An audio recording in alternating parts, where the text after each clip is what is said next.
ದಲ್ಲಿ ಸೊಂಪಾದ ಬಿದಿರಿನ ಕಾಡಿನಲ್ಲಿ ಫೈರರ್ ಎಂಬ ಯುವ ಪಾಂಡ ವಾಸಿಸುತ್ತಿತ್ತು. ಅವನು ತಮಾಷೆ ಮತ್ತು ಕುತೂಹಲಿಯಾಗಿದ್ದನು. ಆಗಾಗ್ಗೆ ತನ್ನ ರೋಲಿ ಪಾಲಿ ಸ್ನೇಹಿತ ಬಿದಿರಿನೊಂದಿಗೆ ಕಾಡನ್ನು ಅನ್ವೇಷಿಸುತ್ತಿದ್ದನು. ಒಂದು ದಿನ ಕಾಡಿನಲ್ಲಿ ಆಳವಾಗಿ ಅಲೆದಾಡುತ್ತಿದ್ದಾಗ ಗೀತಾ ಎಂಬ ಯುವತಿ ತನ್ನ ಸ್ಕೆಚ್ ಬುಕ್ ಅನ್ನು ಕುಳಿತಿದ್ದ ಖಾಲಿ ಜಾಗವನ್ನು ಫೈರರ್ ಕಂಡುಕೊಂಡನು.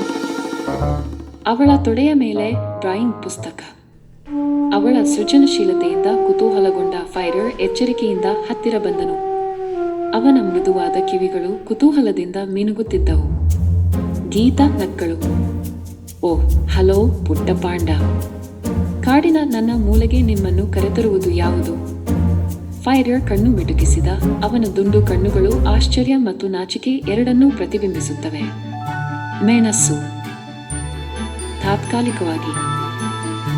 ಹಾಯ್, ನಾನು ಫೈರರ್. ನಾನು ಕೇವಲ ಅನ್ವೇಷಣೆ ಮಾಡುತ್ತಿದ್ದೆ. ನೀನು ಏನು ಮಾಡುತ್ತಿರುವೆ? ಗೀತಾ ಪ್ರೀತಿಯಿಂದ ನಗುತ್ತಾ, ನಾನು ಚಿತ್ರ ಬಿಡಿಸುತ್ತಿದ್ದೇನೆ. ಇದು ನಾನು ಮಾಡಲು ಇಷ್ಟಪಡುವ ವಿಷಯ. ನೀವು ನೋಡಲು ಬಯಸುವಿರಾ? ಪೆಪ್ಪರ್ ಕುತೂಹಲದಿಂದ ತಲೆಯಾಡಿಸಿ. ಗೀತಾ ತನ್ನ ಸ್ಕೆಚ್ ಬುಕ್ ಅನ್ನು ತೆರೆಯುತ್ತಿದ್ದಂತೆ ಅವಳ ಹತ್ತಿರಕ್ಕೆ ತಿರುಗಿ ಸಂಕೀರ್ಣವಾದ ರೇಖಾಚಿತ್ರಗಳನ್ನು ಬಹಿರಂಗಪಡಿಸಿದಳು. ಅರಣ್ಯ ಮತ್ತು ಅದರ ನಿವಾಸಿಗಳು. ವಿಸ್ಮಯದಿಂದ ಮೆಣಸು.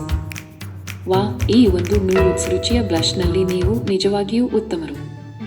ಧನ್ಯವಾದಗಳು ಫೈರರ್. ನನ್ನ ಮುಂದಿನ ರೇಖಾಚಿತ್ರಕ್ಕೆ ಸ್ಫೂರ್ತಿಯನ್ನು ಕಂಡುಹಿಡಿಯಲು ನೀವು ನನಗೆ ಸಹಾಯ ಮಾಡಲು ಬಯಸುವಿರಾ?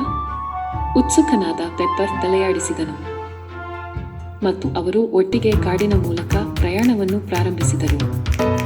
ಗೀತಾ ಸ್ಕೆಚಿಂಗ್ ಮತ್ತು ಫೈರರ್ ಅವಳ ಪ್ರತಿಭೆಯನ್ನು ನೋಡಿ ಆಶ್ಚರ್ಯಚಕಿತನಾದನು.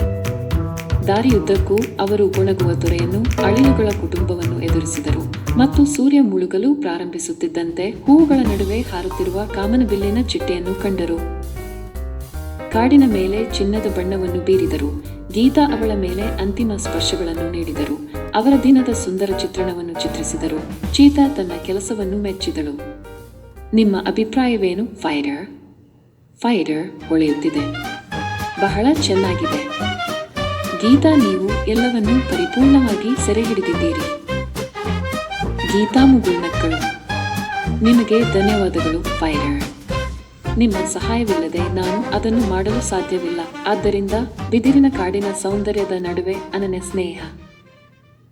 ಫೈರರ್ ಎಂಬ ಕುತೂಹಲಕಾರಿ ಪಾಂಡ ಮತ್ತು ಗೀತಾ ಎಂಬ ಪ್ರತಿಭಾವಂತ ಕಲಾವಿದನ ನಡುವೆ ಅರಳಿದ ಅವರ ಸಾಹಸಗಳು ಒಟ್ಟಿಗೆ ಗೀತಾ ಅವರ ಸ್ಕೆಚ್ ಬುಕ್ನ ಪುಟಗಳನ್ನು ಜೀವಮಾನವಿಡೀ ಉಳಿಯುವ ನೆನಪುಗಳಿಂದ ತುಂಬುತ್ತವೆ.